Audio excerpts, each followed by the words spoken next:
અબડાસા તાલુકાના heritage village તરીકે ઓળખાતું ગામ તેરા ખાતે સૈયદ મામદ શાહ બાવાનો ઉર્ષ ઉજવાયો।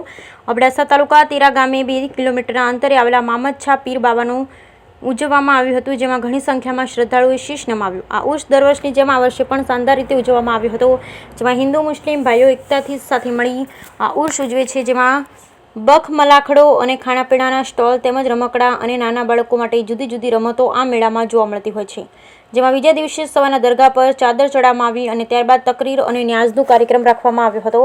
આ મેળો હિન્દુ મુસ્લિમ ભાઈઓના એકતાથી ભરાય છે। દર વર્ષની જેમ આ વર્ષે પણ બહુની સંખ્યામાં લોકો મેળાની મોજ માણી હતી, જેમાં બખ મલાખડાના ત્રીજા વિજેતાને 4100 તેમજ ચોથા વિજેતાને 3100 અને પાંચમા વિજેતાને 2100 અને છઠ્ઠા વિજેતાને 1100 રૂપિયા ઇનામ આપવામાં આવ્યું, જેમાં ઉપસ્થિત નિઝામુદ્દીન બાવા, સૈયદ સરપંચ શ્રી ભાનુશાલી લક્ષ્મીદાસભાઈ, કાનજીભાઈ ખત્રી, અબ્દુલભાઈ, વેપારી મંડળના ચંદ્રકાંતભાઈ ગોર, માજી સરપંચ આદમભાઈ લોધરા, ન્યાય સમિતિ ચેરમેન તેરા ગ્રામ પંચાયતના હરેશભાઈ મહેશ્વરી, સામાજિક અગ્રણી મહેશભાઈ ભાનુશાલી, જીલુભા સોઢા સહિતના ઉપસ્થિત રહ્યા હતા।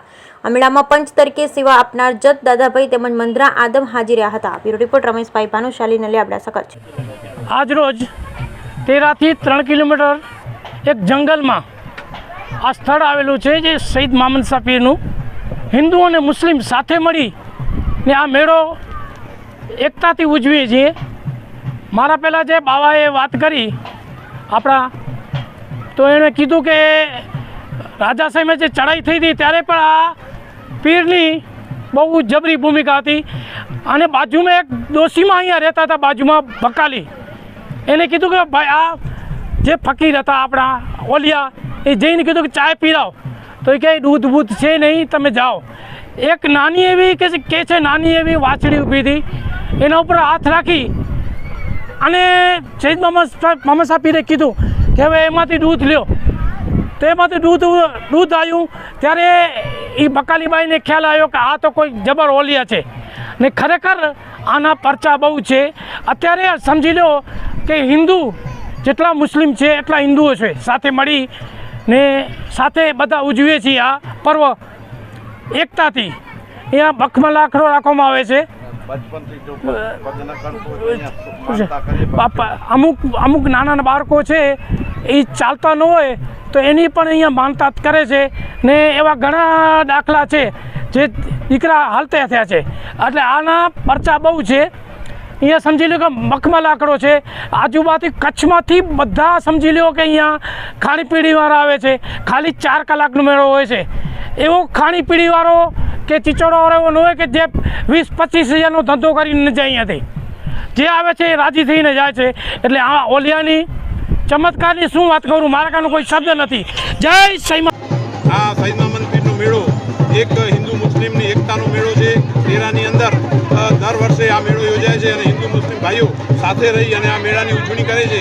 અમારી આ ત્રીજી પેઢી છે, મારા બાપુજી, મારા દાદા બાપા અને આ મારો પુત્ર, અમે આ ભજીયા દાળના ખાસ એટલા માટે બનાવીએ છીએ। આ મેળામાં એક જ અમારી દુકાન હોય અને વાટી દાળના, મગની દાળના ભજીયા પ્રખ્યાત ભજીયા છે, અને 12 મહિનામાં એક જ અમારી દુકાને આ બને છે। અને આ મેળો છે તેરાની એકતાનો એક સંપૂર્ણ હિન્દુ મુસ્લિમ ભાઈઓ સાથે રહી અને આની ઉજવણી કરે છે। જય માતાજી। આજે તેરા મધ્ય પીર શ્રી સૈયદ મામદ શાહ પીરનું ઉર્ષ યોજવામાં આવેલ છે। એ ઐતિહાસિક મેળો છે। અમારા પુરખોના હિસાબે અંદાજિત 400 જેવા વર્ષ થઈ ગયા છે, જ્યારે આ જગ્યા ઉપર તમે જોઈ શકો છો કે આ એક જંગલની જગ્યા ઉપર આવી અને સિંધમાંથી આવી અને પોતાની માલિકની બંદગી કરી અને પછી અહીંયા રાત દિવસ અહીંયા જ રોકાણ કર્યો। ત્યાર પછી એક અહીંયા બકાલીઓની જે વાડી વિસ્તાર છે એમાં બકાલી ડોશીમાં રહેતા હતા, એમને પોતાનું પરિચય માટે ગયા અને એમને કીધું કે ડોશીમાં મને ચા પીવડાવો, તો ડોશીમાએ કીધું કે ફકીર અહીંયા તો કોઈ દૂધ બૂધ છે નહીં, તું કહેતો હોય તો કારી ચા પીવડાવી દઉં। તો એક નાનકડી 5-8 મહિનાની વાછડી હતી ગાયની, એના ઉપર હાથ રાખી અને કીધું એમાંથી દૂધ કાઢી લો। ત્યારે ડોશીમાને ખબર પડી કે આ મોટો કોઈક હસ્તી છે, જે પછી ઘણા બધા એમના ઇતિહાસ છે, એમની ચમત્કારો છે। તો પછી ખબર પડી ગામમાં, અને તે જમાનામાં અમારા તેરા જાગીર ઉપર સિંધમાંથી રાજાએ ચડાઈ કરી અને અહીંયા રાતના 3-4 કિલોમીટર આગળ આવી અને પછી એમને તેરા જાગીરને જાણ કરી હતી કે હવે તમારા સાથે મારે ઝઘડો કરવું છે અને જંગ કરવું છે. ત્યારે તેરા જાગીર આગળ કોઈ પણ તૈયારી ન હતી. ત્યારે ડોશીમાં બાજાર લેવા ગયા હતા તો ત્યારે એમને ખબર પડી અને બાજારવાળા કહેતા હતા વેપારી કે આજે આપણી આખરી રાત છે, કાલે જે સિંધવાળા ચડી આવ્યા છે, ચડાઈ કરી છે, આપણો પૂરો થઈ જશે. ત્યારે ડોશીમાએ કીધું કે મને રાજા સાહેબને મળવા દો. તો પછી તેરા જાગીર સાહેબના રાજા જે પણ રાજવીર હતા એમને મળ્યા અને ડોશીમાએ કીધું કે એક સૂફી સંત છે જે વાડી વિસ્તારમાં બેઠેલો છે, એમને તમે મળો, કદાચ દુઆ કરે અને મટી જાય. ત્યાર પછી રાજા સાહેબ શ્રી એ આવી એમને પૂરી વાત સંભળાવી. ત્યારે એમને કીધું કે દેશી ગજર જે આપણા લાવરિયા ગજર આવે છે, પિતાયા ગજર, એમને ઉખાડી લો અને એમના જે પિતા હોય એ કાઢી નાખો, 4 જણાને બેસાડો. તો એ આ એક અડી અને કોયતાથી જ્યારે એમને પિતા કાઢતા હતા, 2 ટુકર કાઢતા હતા, તો રાજાનું જે પણ ત્યાં જે લશ્કર ચડાઈ કરી હતી એ લશ્કરના બધા માણસોના ડોકા ઉઠતા ગયા. ત્યારે એમને ખબર પડી કે અહીંયા કોઈ ચમત્કારી હસ્તી છે.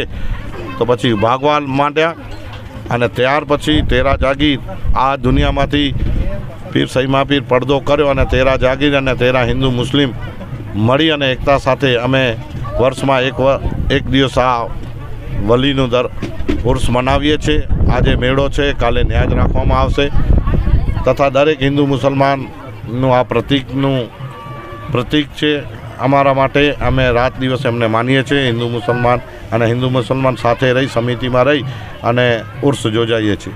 જય હિન્દ.